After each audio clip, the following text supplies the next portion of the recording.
La información que pasa por ECO está en ecoya.com.ar. Conectate con nosotros. Facebook.com/Ecomedios 1220. Con Personal podés disfrutar de los nuevos packs prepago. 1 GB más WhatsApp gratis por 7 días a solo 60 pesos. Buenísimo para subirte al bondi en hora pico, buscar los goles que te perdiste y sentir que los estás viendo desde la popu. Personal, internet para que todo suceda. Más información en personal.com.ar/packs prepago.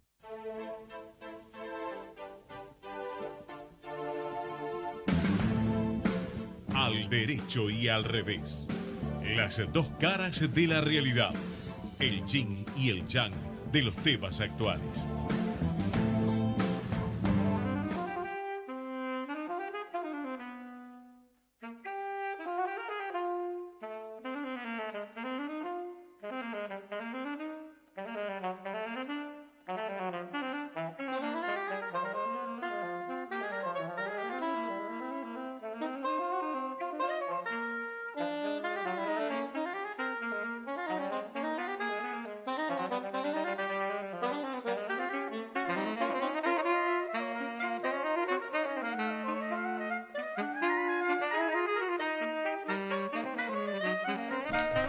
Buenas tardes, ¿qué tal? ¿Cómo les va? Aquí estamos en el programa número 56 de Al Derecho y al Revés, con Alfredo Popritkin, que está tratando de acomodar algo, con Inés Sanguinetti. Sí, señores, buenas tardes. Hola, ¿cómo están?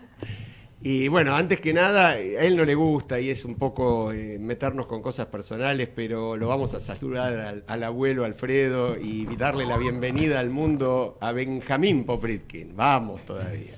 Bueno, muchas gracias. Sí, verdaderamente son cuestiones que van un poco en un capítulo aparte, pero la verdad estoy muy emocionado y contento. Se ha dado que mi hijo mayor, Andrés, y su esposa, por supuesto, han hoy dado a luz a Benjamín, mi cuarto nieto. Vamos. Pero, gracias por la mención, pero me hace Abrazo poner, para Andrés, me hace abrazo poner un grande. poco colorado. Y el abuelo Alfredo haciendo luz para ver si le deja a Benjamín un mundo más claro, más transparente, cual, menos Con corrupto. Tarea no tan sencilla. No. Ciertamente que no, y la verdad, recién decíamos, ¿no? Si uno simplemente lee las noticias de las últimas 2 horas, Sí. habría que cambiar el programa, empezar de vuelta, pero no lo vamos a hacer de ninguna manera porque trataremos de salir de esta inmediatez, de esta liquidez de la que hablaba el gran Sigmund Bauman. Y si nos dedicáramos a las últimas noticias, Las como hacen últimas. muchos, no sé, ya tendríamos como 8 últimas Tal cual. noticias de No, hace no. 2 horas. Terrible. A ver, mencioná las 2 o 3 para decir la gente. Bueno, veo las imágenes de televisión con la policía llegando a la sede del PJ, donde Gioja está trincherado para que el interventor Barrio Nuevo, designada por la jueza María Servini de Cubría, no ocupe su lugar. Sí, la Y verdad casi que- me basta con esos 3 nombres Ahora, para pensar un poco retrospectivamente la historia argentina de los últimos 20 años, mínimamente. ¿o ahora más? desplazar a Gioja para poner a Barrio Nuevo es un buen negocio. Eh, No sé en qué pensó la verdad que no. Lo estoy diciendo sin fundamento porque todavía no conozco las razones de tal decisión. Incluso falta algo más. Falta que todo esto pase por la etapa de apelación. Exacto. Incluso el propio fiscal, y leí por ahí, que no estaría en principio tan de acuerdo con la decisión de la jueza, lo cual querría decir que la jueza tomó la decisión sin previo vista al fiscal. No Sí, sé. sí, sí, Todo sí. esto está por aclararse. Así Bueno, que veremos. si hablamos de tapa, Alfredo, Inés hablaba de la tapa, y Zuckerberg no sé si todavía no está declarando ante el Congreso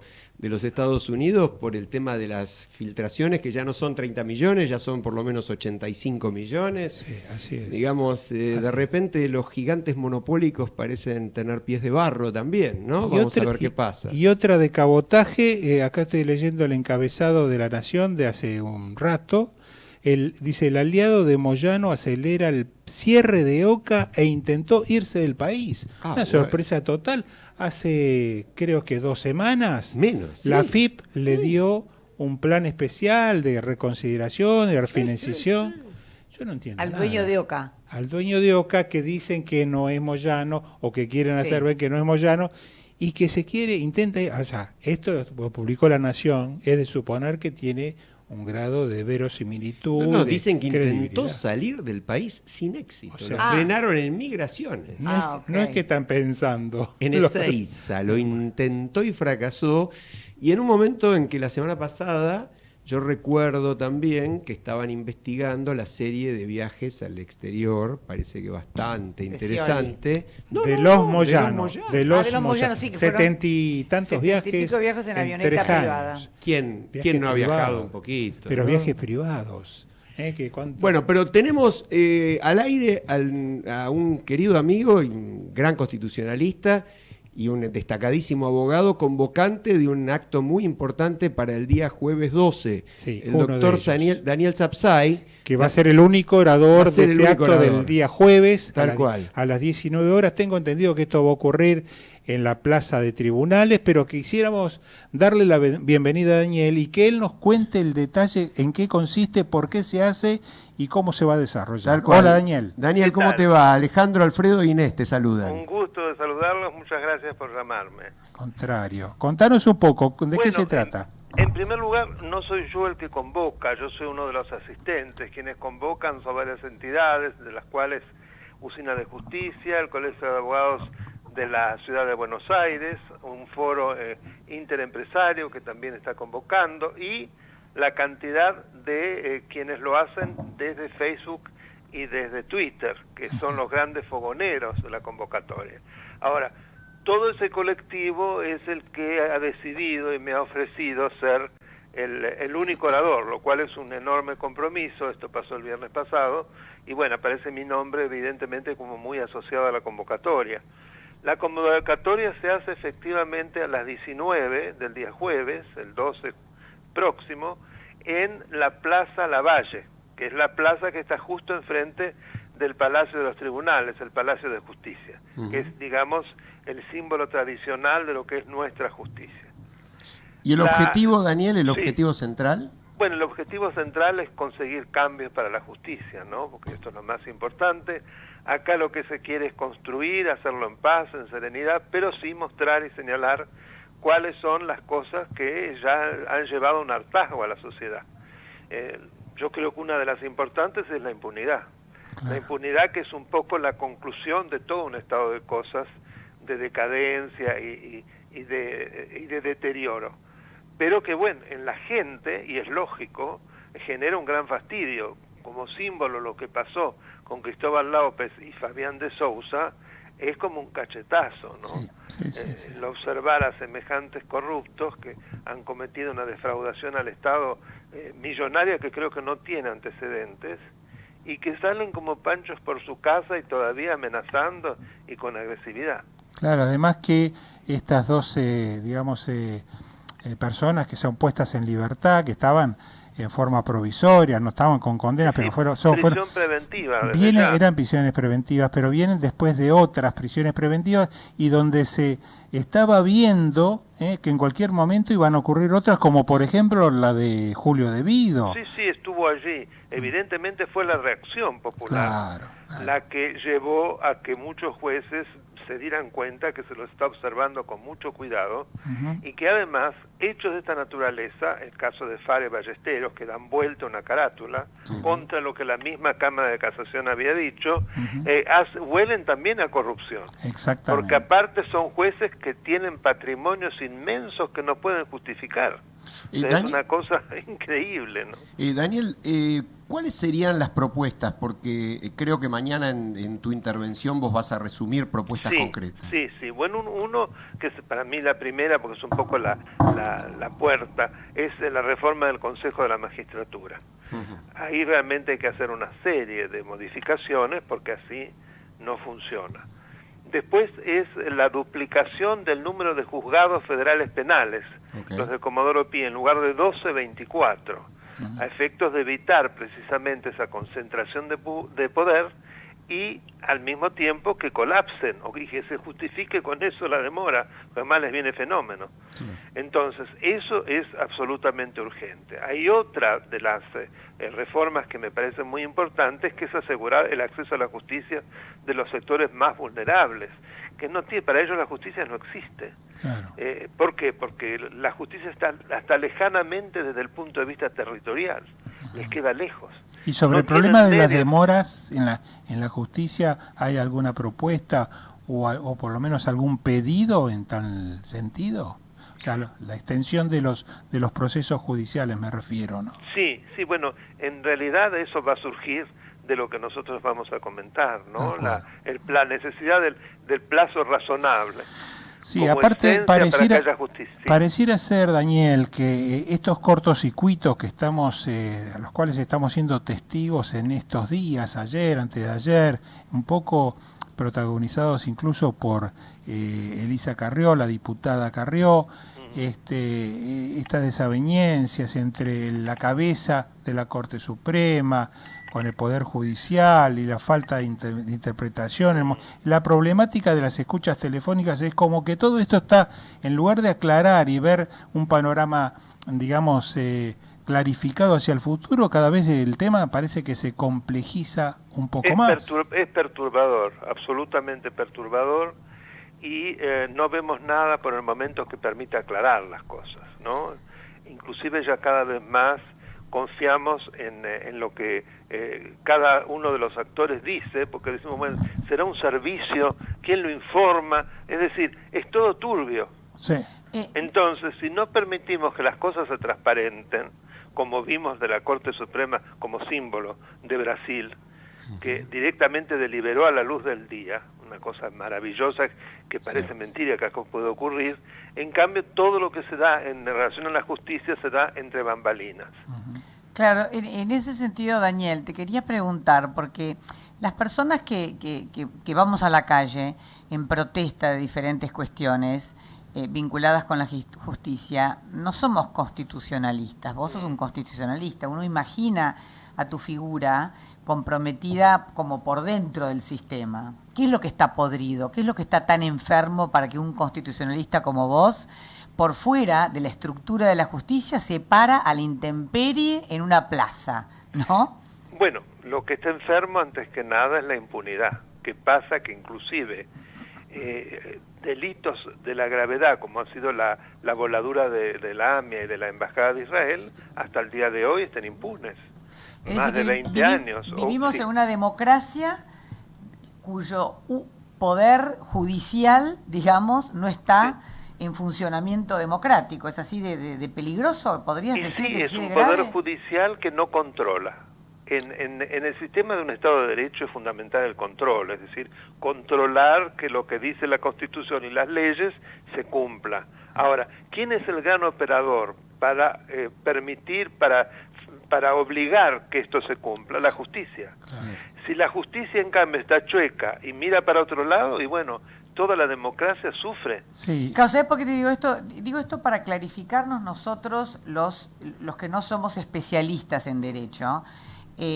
Uno piensa todo siempre es perfeccionable, pero podríamos decir que hay un poder legislativo que está en funcionamiento y podríamos decir que hay un poder ejecutivo que está en funcionamiento. Sería una barbaridad decir que el poder judicial todavía tiene rémoras de un pasado que tenía que ver con la dictadura, que tenía que ver con connivencias seriosísimas en contra de la libertad y de la propiedad de las personas. ¿Eso está más enfermo? ¿Hay un poder más enfermo que los otros dos? Mira, yo creo que sí, por la importante que es el Poder Judicial. El Sarmiento decía que estaba por encima de los otros porque los tiene que controlar. Estamos hablando de cerca de un siglo y medio, ¿no? Creo que grafica muy bien. Entonces, la gravedad es que como precisamente tiene un rol tan fundamental, si no funciona bien, se nos cae todo. Ahora, cuando vos decías cercano de la dictadura, yo creo que viene de antes, es decir, nuestro Poder Judicial nunca se puso en una situación de real independencia. Wow, Siempre fue tremendamente cercano o digamos, o como agradecido con aquellos que lo hicieron jueces. No digo todos, pero sí una cantidad muy importante. Y cuando uno observa, por ejemplo, el accionar de gran parte de las Cortes Supremas que hemos tenido, vemos Cortes Supremas que le han hecho la Corte al gobierno de turno, aunque sea un juego de palabras. Y vemos, por ejemplo, en relación a los Estados Unidos, las Cortes Supremas se las identifican por el nombre del presidente de la Corte Suprema. Acá se les identifica por el nombre del presidente que en ese momento ejercía el Poder Ejecutivo. Parece un detalle, pero creo que habla a las claras de cómo es la relación en un sistema y en el otro. Como diciendo la corte de Menem, la corte de la se Rúa, dice la así, corte... la corte de Alfonsín. Yo creo que es una brillante definición, ¿eh? Es una muy, muy interesante definición. Efectivamente, la Corte de Estados Unidos se caracteriza habitualmente por el juez que la presidía. Ahora, vos mencionaste algo también muy interesante, muy actual y que teníamos como tema del día, que es la comparación entre el fenómeno del lavallato y de cómo funciona la justicia de Brasil y lo que ocurre en la Argentina. Y te quería pedir una reflexión, porque más allá del caso puntual del proceso a Lula, uno ve que allá avanza la investigación, avanza la policía, avanzan los fiscales, avanzan los jueces, y acá sentimos exactamente todo lo contrario. ¿Vos compartís esa visión? No, totalmente, pero es por muchos motivos. Por un lado, cómo se han ido formando los jueces a través de un sistema muy cuidadoso de escuela judicial y realmente de independencia. Pero a su vez están asistidos por cuerpos para llevar investigaciones que son independientes fundamentalmente del Poder Ejecutivo. Y tienen fiscales que son extraordinarios. Moro no fue solo, más allá del enorme valor de Moro, pero es todo un equipo de fiscales. Y además, la policía. Son solamente jueces para investigar la corrupción. Y en el caso si se trata de una causa muy importante como el lavallato, Moro está solo para el lavallato. Correcto. ¿Cómo son nombrados los jueces en Brasil versus cómo son nombrados acá? Bueno, el nombramiento es similar, pero lo que cambia mucho es la formación del juez que está obligado a tomar a una escuela judicial que ya predetermina la decisión del legislativo. Daniel, nuestro programa tiene entre muchísimos oyentes a una cantidad importante de abogados y especialistas de distintos temas, pero creemos que por ahí podés aprovechar este momento para reiterar la convocatoria del día jueves y decirnos por qué tenemos que estar todos allí acompañándote. Bueno, me parece fundamental, y no solo para los hombres y mujeres del derecho, para todos los ciudadanos que yo escucho permanentemente y que se acercan en la calle para hablarme sobre el estado de la justicia. Sí. Bueno, ese malestar, esa bronca, tiene que convertirse en participación, que yo digo una asamblea ciudadana, de modo de demostrar claramente qué es lo que el ciudadano quiere y lo que no quiere más. De una manera pacífica, de buen modo, pero tiene eso una influencia enorme sobre los gobernantes. Veamos lo que ocurrió después de las otras dos grandes manifestaciones. Se terminó con una ley nefasta, que era la democratización de la justicia, y al mismo tiempo se impidió una reelección y podríamos decir muchas otras cosas. No es cierto que manifestarse no sirve para nada. Son hechos políticos que además ponen en el acento que nuestros funcionarios son nuestros servidores públicos, no son majestades ni son monarcas. Y te agrego por ahí un comentario que creo que no tengo duda que compartimos porque lo hemos charlado muchas veces, ¿no? Que la corrupción no tiene tampoco ningún signo ideológico, ¿no? No es de izquierda, no es de derecha, es corrupción, simplemente. Pero por supuesto, eso ha sido lamentablemente un grave error, a mi modo de ver, una falsa izquierda. Porque uno no puede decirse progresista y al mismo tiempo justificar la corrupción, como uno ve continuamente de parte de movimientos sociales o personalidades de izquierda que, por ejemplo, apoyan a un asesino como Maduro. Creo que estábamos para cerrar, pero sí. Yo me permitiría, si me disculpas, una pregunta más, porque ayer, antes de ayer, presenciamos todos desde nuestras casas, desde nuestros televisores, cómo justamente el expresidente Lula de Brasil era puesto preso. Pero claro, se trata de un presidente con un enorme grado de popularidad y de apoyo por parte de una buena parte de la población brasileña.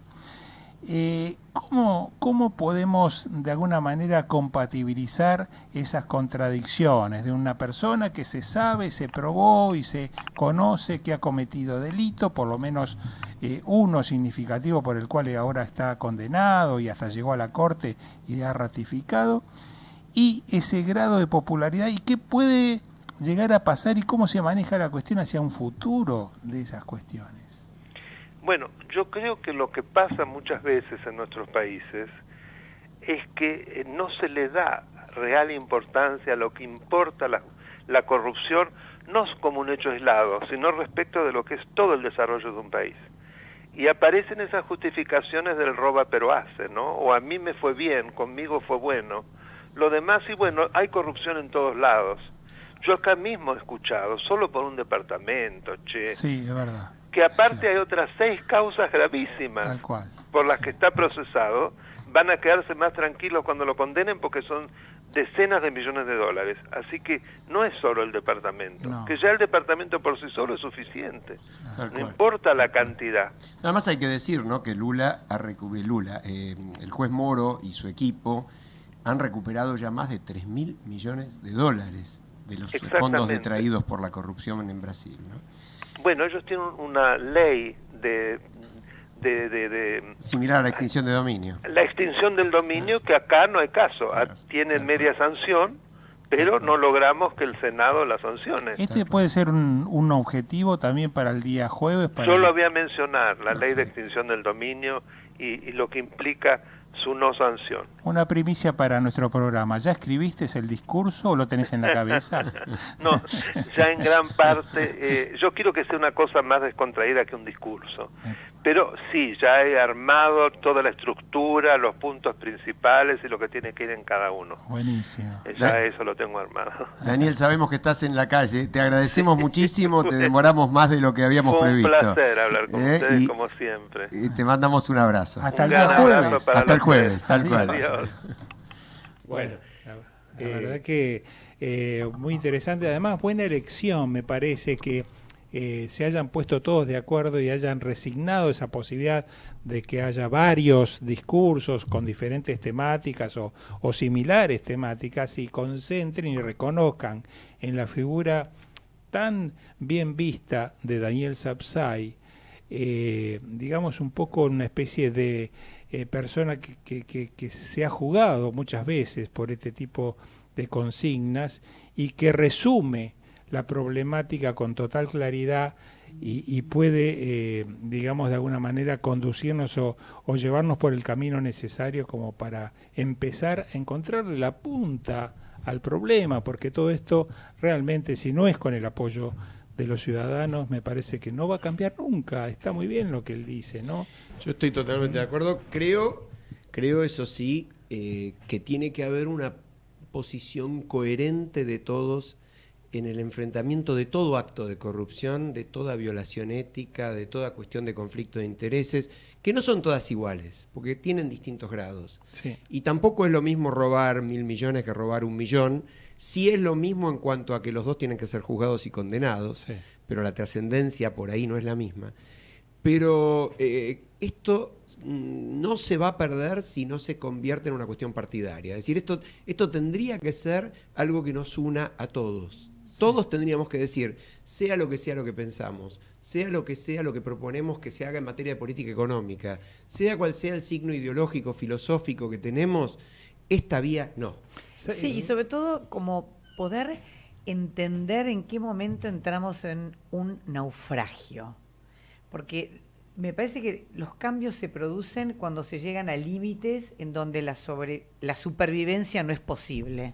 Entonces, en la nota que escribe Gargarella en su blog, hay una cosa muy genial que él dice, Temer, que es el temido Temer, no es un invento de ahora, no es algo que llega a la política brasileña, digamos, post-Dilma, desplazándola a la líder de la democracia. Temer era vicepresidente cuando Dilma llega al poder, y todos los que están alrededor, digamos, todo lo que son realmente fascismo de derecha del peor brasileño, fue copartícipe del gobierno de Lula. Entonces, Exacto. el problema es que Exacto. hay una frase... Ese es el sistema. pero el sistema Inés. nuestro, digamos, yo me acuerdo, hablábamos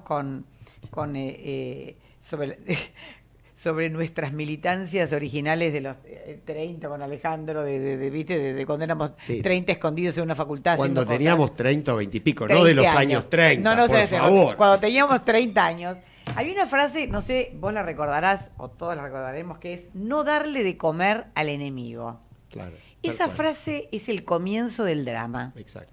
Entonces, yo creo que si nosotros, puertas adentro, quizás encerrados en nuestros aprendizajes, no podemos decir esto, decir, che, pero ¿cuándo aparecieron los Temer?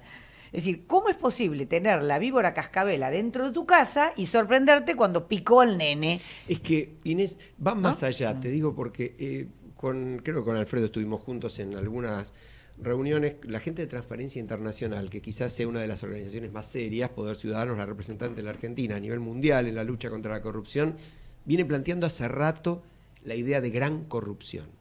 La gran corrupción no son actos aislados, independientes, no, son sistemas. Son sistemas. Entonces, Brasil era un sistema desde hace muchísimos años. El mensalao era un pago mensual, por eso era mensalao, a los legisladores para que votaran los proyectos del gobierno. Petrobras, uno puede ver, como decíamos con Alfredo la otra vez, la serie de Netflix El Mecanismo, que ilustra muy bien cómo surge, son las más grandes empresas constructoras de Brasil, aliadas con el sistema político, para que a través de los contratos de Petrobras dejaran el porcentaje que se llevaban los políticos. En teoría, para financiar la política. Pero todos sabemos que cuando empieza la financiación de la política, y por dar solamente un ejemplo, el director de Petrobras, el primer arrepentido que abrió las puertas a todo el desastre, ese solo devolvió de su bolsillo $100 millones, que no habían ido a la política, habían ido a su bolsillo. Y trasladémoslo acá. Acá pasa lo mismo. En Brasil empezamos con decenas de empresarios del más alto nivel presos. ¿Cuántos empresarios de los que pagaban las coimas hay presos en la Argentina? Bueno. Pero además, otra cosa, no es solamente, digamos, acá tenemos malos, que son los empresarios malos corruptos, los gobernantes malos corruptos. Pero en el trasfondo de la sociedad en la que vivimos, ahora en la Argentina estamos viendo el caso de Petinato, el caso de D'Artés, que resulta que si vos querías un lugar, yo soy bailarina y el mundo del arte, vos querías un lugar en una coreografía, querías un lugar en una obra de teatro, tenías que fornicar con el que te indicaban, puesto así de simple, así de claro. Y esto lo veía todo el mundo, lo veíamos todos. Y esto no es solamente la televisión, yo les hablo del Teatro San Martín, por ejemplo, para decir una. Es decir, los intelectuales y el arte llamado el mainstream de las bellas artes, ¿no? Porque uno siempre puede decir, bueno, ¿viste lo que es la televisión? No, todo el sistema artístico funcionaba de esa manera. Entonces ahora yo escucho muchas opiniones que dicen, che, las mujeres se están yendo de mambo, ¿viste? Porque ahora que resulta que todo el mundo es degradantemente corrupto. Sí. ¿Por qué? Porque funcionaba un sistema, no es Petinato y no es D'Artés, es el sistema. Y lo mismo con los médicos. Los médicos te recetan los antibióticos cuando 10 minutos antes vinieron los laboratorios a venderte el antibiótico que te receta el médico. Pero algo bueno ha pasado. Por lo menos estos temas están apareciendo, están saliendo a la luz. Ahora el tema es reconducirlo de forma tal para encontrar el camino correcto. No sé cómo se va a lograr. Esta es la parte que nos falta. Sí. Nos hace seña Fede que vayamos a la pausa rápidamente porque tenemos una invitada para la segunda mitad. De acuerdo. Vamos a la pausa. Adiós. Ecomedios.com AM1220. Estamos con vos. Estamos en vos. Descarga gratis de tu celular la aplicación Ecomedios.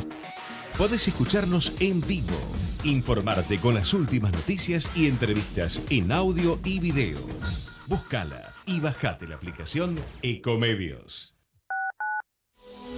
Podés vernos en vivo en ecohd.com.ar.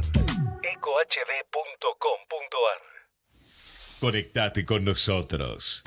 Contestador 5-254-2353.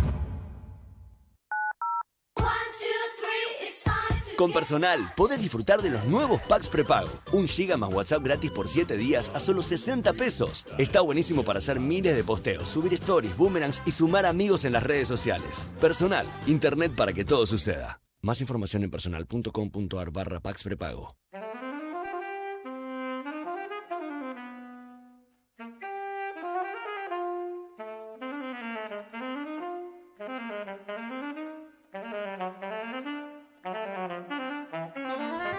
Bueno, estamos de vuelta Y justamente por el tema que estábamos tratando es todavía más interesante la entrevista, ya la tuvimos en nuestro programa, volvemos a tener a Natalia Bolosín, una abogada, yo diría que un caso atípico, ¿no? En la Argentina, una abogada especializada en temas de corrupción y lavado, una mujer joven, valiente, decidida y muy clara en sus ideas. Natalia, ¿cómo te va? Alejandro Drukarov te saluda, estoy con Alfredo Popritkin, con Inés Sanguinetti.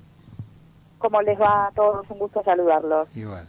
Bueno, veníamos charlando obviamente de este clima tan movido que tenemos en la Argentina y donde las noticias se nos acumulan y nos sacan de foco, pero queríamos de vos una reflexión un poco más tranquila, más meditada sobre cómo está la Argentina hoy con relación no solo al tema de la corrupción, con relación al tema de los conflictos de intereses, con relación a nuestra comparación con Brasil, es decir, una mirada un poco más profunda que salga de la coyuntura. Bueno, Argentina tiene un problema de corrupción estructural que viene arrastrando desde hace muchas décadas, ¿no? Yo diría desde los comienzos de nuestra formación como nación. Lamentablemente el problema que tenemos es que el enfoque histórico, que todavía sigue siendo el predominante para pensar el problema de la corrupción en la Argentina, dentro del cual yo incluyo el problema de los conflictos de interés, es que este enfoque, que es el enfoque al que yo llamo cultural penal, bueno, sostiene básicamente que este es un problema que hemos heredado, digamos, de la corona española, o que lo aprendimos luego, pero que en todo caso es un problema esencialmente cultural o moral, que somos así, ¿no? Somos corruptos. Y entonces frente a eso, la única respuesta que nos da la dirigencia política, la dirigencia empresarial, la academia, digamos, cuando uno mire, la única respuesta es el garrote del derecho penal, que por supuesto es una herramienta muy torpe para resolver problemas sociales y especialmente para resolver problemas estructurales. Entonces cuando pensamos, bueno, ¿y cómo nos va haciendo eso que hacemos, que es lo único que hacemos? Y bueno, nos va muy mal, ¿no? Argentina tiene solo 5 condenas por corrupción en los últimos 20 años, las causas demoran en promedio 14 años, tardan una década en estar en condiciones de ser elevadas a juicio, solo el 15% de las causas penales de corrupción llegan a juicio. Bueno, lo hacemos muy mal. Pero el punto central es, y esto es lo que creo que no se está pensando, ni en Argentina, ni en Brasil, y en general tampoco en la región, es que, bueno, miren, aún si lo hiciéramos bien, es decir, aún si la Argentina tuviera un sistema penal todo lo eficiente y honesto que quisiéramos, que no lo tenemos, pero aún si lo tuviéramos, bueno, de todas formas, esto no va a afectar de manera significativa el problema de la corrupción. ¿Por qué? Porque el derecho penal, por su naturaleza, se activa cuando los hechos ya han ocurrido. Y el problema es que la corrupción no es un problema, justamente no es un problema moral o abstracto, no es un problema de filosofía kantiana o de la República de Platón, sino que es un problema que genera daños concretos a la vida de las personas y que en general viola derechos humanos. Y además, cuando lo hace, viola en general de manera selectiva los derechos humanos. ¿Qué quiere decir esto? Que daña desproporcionadamente a los grupos más vulnerables de la sociedad. Con lo cual, llegar tarde, que es lo que hace el derecho penal y que no podría hacerlo de otra manera, bueno, equivale a lo mismo que nada. Yo siempre digo, vayan a decirle a María Luján Rey que el sistema penal va a resolver el problema de la corrupción. 51 muertos, una de ellas una mujer embarazada de 6 meses, casi 800 heridos hubo en la tragedia de Once. Y no fue una tragedia, la llamamos así, pero no fue una tragedia, era un hecho que se podría haber prevenido si hubiéramos pensado en establecer sistemas de control adecuados y en modificar nuestras estructuras institucionales, el modo en el que el Estado lleva a cabo sus actividades, que es un modo que favorece la corrupción. Esto es lo que no se está pensando, ¿no? ¿Y vos entonces por qué lado ves la solución, que por supuesto será trabajada y de muy largo plazo, pero por dónde hay que arrancar? Mira, no es de tan largo plazo. A ver, Argentina tiene problemas institucionales macro en materia de corrupción que tienen que ver con temas muy complejos que sí son de difícil solución, en el sentido de que requieren grandes reformas. Digo, el sistema hiperpresidencialista argentino favorece claramente la corrupción, claramente. Cuando vos mirás la historia de la Argentina, el modo en el que se ha construido la autoridad presidencial y por lo tanto la autoridad de los ministros que rodean al presidente de la nación favorece la corrupción, pues genera infinidad de oportunidades para tomar decisiones públicas de manera discrecional sin ningún tipo de control. El sistema electoral, el sistema de partidos, también tienen problemas de esa misma índole. Ahora vos dirás, bueno, pero esas son grandes reformas, usted me está pidiendo que reformemos la Constitución. Bueno, es cierto, eso es complejo. Pero en realidad lo que muestra la buena literatura en la materia es que a la corrupción se la combate de manera sectorial. Es decir, uno debe agarrar una lupa y tomar los sectores más vulnerables de la actividad del Estado, de los procesos que lleva adelante el Estado. Supongamos compras públicas, esta era mi teoría y después me dediqué a estudiarla en mi tesis doctoral y la comprobé empíricamente.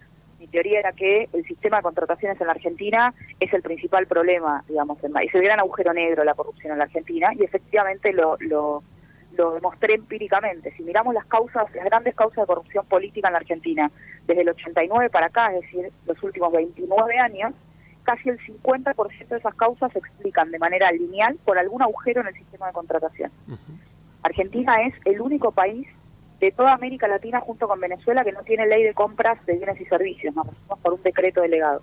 Argentina no tiene, tiene una ley de obra pública que es del año 47, digamos. ¿Alguien puede en su sano juicio creer que podemos hacer obra pública de manera transparente, con participación ciudadana y previniendo la corrupción con una norma de 1947? Pareciera que no, ¿no? Sí, y cuando uno empieza a mirar esas normas en lo concreto, la cantidad de oportunidades que generan para la corrupción son infinitas. Y si tomamos cada una de las causas, las que ustedes quieran tomar, desde el 89 para acá, se explican de manera lineal. Vos me vas a decir, bueno, y la causa Cunita, bueno, mira, y yo te voy a mostrar que en la norma hay un agujero que explica esa causa. Y me vas a decir, y la causa Chicone, y yo te voy a mostrar que hay un agujero.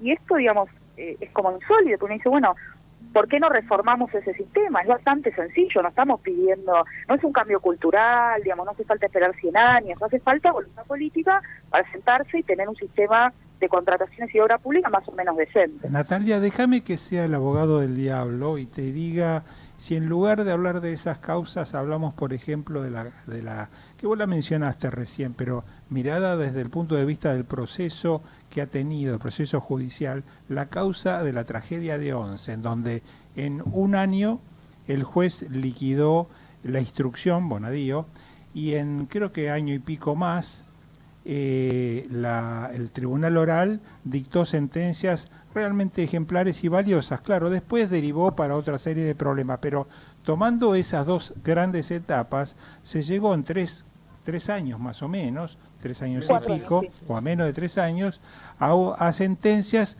importantes y definitivas, con 300 testigos en el medio o algún número parecido. Si se pudo allí, ¿por qué no se puede en el resto? Bueno, más a mi favor, digamos, cuando uno piensa el sistema penal de Argentina y dice, bueno, a ver, ¿y por qué las causas no avanzan? Bueno, entonces aparece la Asociación de Magistrados con una lista de deudas supuestamente normativas. Discúlpame, veámoslo al revés. ¿Por qué esa causa sí avanzó? No veamos lo que no avanza. ¿Por qué esa causa sí avanzó? ¿Porque estaba la presión social detrás de esa causa? No, porque, a ver, lo que digo es esto, ¿Por qué avanzó esa causa y no las otras? Porque hubo voluntad política de los operadores judiciales, que son el fiscal Delgado y el juez Bonadío en la instrucción, y luego el Tribunal Oral, para que esa causa avanzara. Correcto. Esto que demuestra que cuando pensamos el problema penal, que de nuevo es el que a mí menos me interesa, porque no tiene, creo, casi nada que ver con resolver el problema de la corrupción, pero cuando pensamos solamente en la cuestión penal, y aparece, por ejemplo, la Asociación de Magistrados diciendo, bueno, pero acá faltan normas porque el código no es acusatorio, entonces las oportunidades de dilación para los abogados, no, todo eso es cierto. Pero en realidad, cuando uno mira los diagnósticos que hicieron las ONGs que estudiaron las causas de corrupción y piensa, bueno, ¿por qué ocurre lo que ocurre? Lo que ellos encontraron fue que la principal explicación para que las causas penales no avancen tiene que ver con la falta de voluntad de los operadores judiciales. Y eso a la vez, ¿a qué obedece? Bueno, obedece a la falta de independencia de los operadores judiciales. Cuando uno mira los modos de designación, los modos de remoción de jueces y fiscales, la falta de controles y de rendición de cuentas cotidiana que tienen estos funcionarios, digamos, porque en la Argentina no hay mecanismo de control cotidiano de la función judicial. De hecho, las ONG que accedieron a esas causas tuvieron que judicializar el pedido de acceso, porque el Código Procesal Penal tiene una norma que establece que las causas penales son secretas salvo para las partes. Sí, sí. Con lo cual, como amigos del tribunal. No es que actuaron como amigos del tribunal. Ellos lo único que querían era acceder al expediente. Y la mayoría de los jueces le decían, no, señor, acá el Código Procesal tiene una norma que dice que el expediente es secreto, salvo para las partes. Entonces la ciudadanía, los ciudadanos de la Argentina no sabemos por qué cuando un fiscal o un juez toma una decisión lo hace. Ahora se supone que en un par de semanas va a salir la auditoría del Consejo de la Magistratura de las causas de corrupción desde el 96 hasta ahora. En teoría pasado mañana. En teoría pasado mañana. En teoría pasado. Bueno, estamos esperándolo hace rato hubo mucha discusión en su momento en el Consejo en cuanto a si se iba a hacer público o no se iba a hacer público. Ahora, lo cierto es que, y esto es para celebrarlo, pero lo cierto es que si la Argentina va a hacer una auditoría cada 20 años, bueno, vamos a estar en problemas, ¿no? Lo que la Argentina necesita es auditar la actividad de los jueces y de los fiscales todos los días, y que los ciudadanos podamos saber qué hace un juez y por qué hace o deja de hacer. Pero de nuevo, como dije antes, aun cuando las causas avanzaran más rápido de lo que avanzan ahora, aun cuando la justicia fuera más honesta y eficiente, etcétera, de todas maneras llega tarde, porque en el caso de la tragedia de Once, si bien la causa se resolvió en 4 años, que para el promedio de 15 que tenemos es bajo y está muy bien, de nuevo, las personas están muertas. Sí, los heridos están heridos. Entonces el punto es cómo hacemos para prevenir otra tragedia de Once. Y en esa materia la Argentina ha hecho poco y nada. Te corro un poquito porque yo comparto lo que decís y además me parece que está muy bien lo que planteás porque vos estás planteándolo desde la prevención, es decir, de cómo hacemos para que las cosas no pasen y no de cómo mejoramos investigar y castigar lo que pasó. Y es muy interesante tu planteo porque la verdad es que si uno reflexiona un poquito sobre las propuestas de los últimos 20 o 30 candidatos presidenciales que tuvimos en este país, no he escuchado a nadie que proponga resolverlo desde la prevención. Y me parece que por ahí pasa el asunto de propuestas. Pero corriéndonos un poquito de lo penal también, ¿cómo ves vos el tema de los dineros de la corrupción? Porque esto a mí me parece que es otra deuda muy grande pendiente. No hay un trabajo consistente de recupero de activos, no hay un trabajo consistente de indemnización de los daños.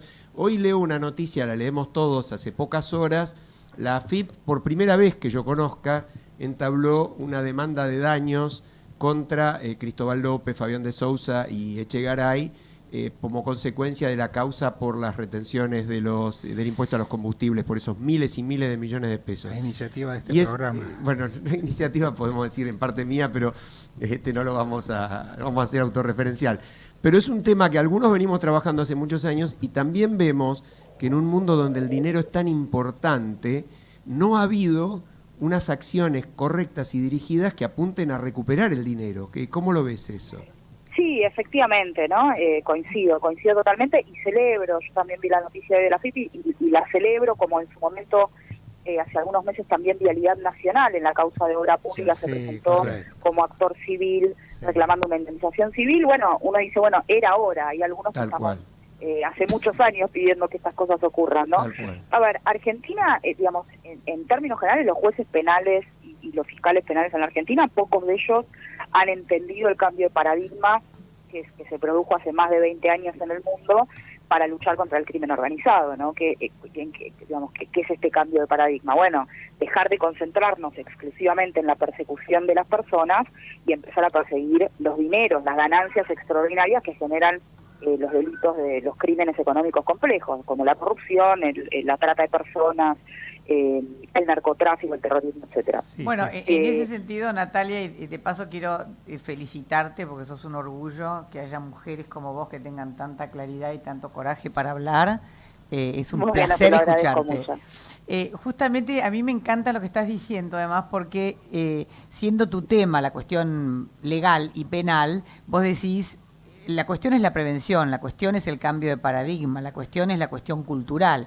Y ahora yendo al tema de la recuperación de los dineros, si ponemos la consigna, sigamos el dinero, follow the money, y vamos al tema de los paraísos fiscales y todos los enjuagues financieros que permiten la corrupción económica, o si vamos al tema de seguir al cliente, si estamos hablando de prostitución y trata, justamente apuntamos al tema de la prevención, es decir, de toda la sociedad comprometida en el acto corrupto y ilegal, ¿no? Entonces, sí, efectivamente, esto es interesante lo que vos planteás, porque efectivamente el recupero de activos tiene esta particularidad, que es que no solo tiene un sentido, digamos, de persecución penal, de represión del delito, sino que también tiene un efecto preventivo, porque lo que vos haces es impedir que las ganancias ilícitas, o sea, el producto del delito, vuelva a ser reinvertido en nuevos delitos, que es lo que normalmente ocurre, o que ingrese con apariencia lícita al sistema económico y financiero y cause los daños que causa, digamos, el flujo de dineros ilícitos en el mundo todos los días, ¿no? Ahora, Argentina en ese sentido, de nuevo, tiene una cuestión ahí de cultura jurídica, que los jueces penales siguen creyendo que su única tarea es perseguir a las personas. Además, hay algunos problemas jurídicos, porque la Argentina ha atado el decomiso del producto del delito a la condena, salvo en algunas excepciones que son difíciles de aplicar. Entonces, justamente como en materia de corrupción Argentina no tiene condena, bueno, pues tampoco tiene decomiso, porque el decomiso depende de que haya previamente una condena. Ahora, Por perdóname. eso que ha comenzado a discutirse te interrumpo el por tema de la extinción de dominio, ¿no? Correcto, te interrumpo por esto, porque a veces nuestros oyentes, que por supuesto muchos son profesionales, pero otros no son expertos en temas jurídicos, se pueden marear un poco con los términos de decomiso y de final de la causa. Es decir, vos lo que estás explicando es que hasta que no hay una condena en la causa penal, no se puede acceder al recupero del dinero. Pero en ese sentido también, y te llevo por supuesto a ese tema porque lo he tratado varias veces, lo que se puede hacer en paralelo y no se hace es lo que ahora está haciendo la AFIP. Es decir, el Estado tiene mecanismos para hacer acciones de cobro que no dependan definitivamente de la causa penal, que en todo caso a lo sumo puedan esperar en algunos casos el dictado de la causa penal y hasta con el nuevo Código Civil y Comercial lo puedan evitar. Es decir, el follow the money se puede iniciar en paralelo a lo penal y eso tampoco se hace. Sí, efectivamente, ¿no? Históricamente la Argentina no ha pensado las acciones de recupero en términos civiles que podían haberse hecho mucho antes, digamos, incluso a nivel internacional. Me acuerdo en el caso de Lázaro Báez, yo en su momento lo planteé, digamos, bastaba con que la Procuración del Tesoro se presentara en Suiza con un abogado en Suiza en juicio a pedir el recupero de ese dinero, si es que había algo allí para recuperar. No hacía falta esperar acá a que haya una causa de lavado y haya una condena, etcétera. Y lo que también es importante es empezar a pensar el tema de las medidas cautelares en la causa penal. Esto lo hemos visto, afortunadamente, en los últimos años, en algunas causas de corrupción resonantes ha habido, ¿no? Uno ve grandes embargos en las tapas de los diarios y demás.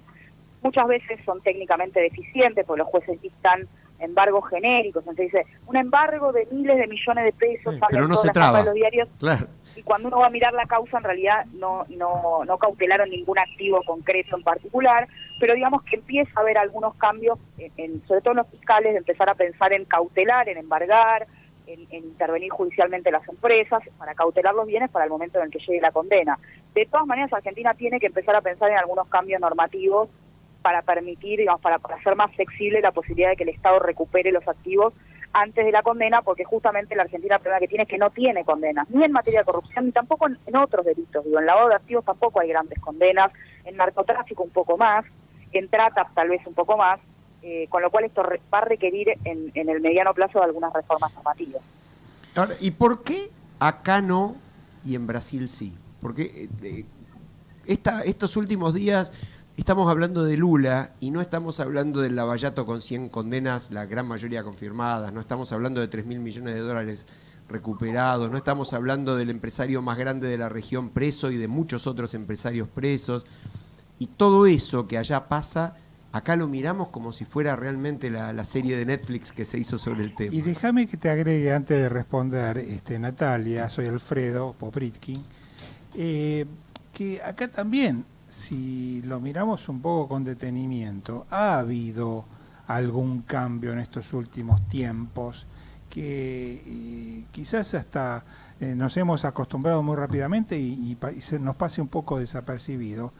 El hecho que, está bien, del gobierno anteriores, pero en definitiva tenemos en estos momentos una docena más o menos de importantes funcionarios que están con prisión preventiva, pero en prisión al fin, y que ese número llegó a 20 y tantos, y ahora algunos cuantos fueron excarcelados. Y esas cuestiones, más allá de que no se trate de condenas firmes, ni duraderas, ni definitivas, generan o deberían generar un impacto, porque no sé, si a mí me pasara, yo creo que no resistiría a pasar una sola noche, ni siquiera un par de horas, en prisión, y me volvería loco. Y hay gente que ya tiene 1 o 2 años, algunos cuantos meses otros. Este también es un cambio en el país. Si a eso le agregamos lo que está pasando en Brasil, que recién mencionaba muy bien Alejandro, con respecto al propio Lula, un líder político de la actualidad, que está apoyado por una gran cantidad de brasileños, que en este momento también empezó a pasar algunas noches en prisión.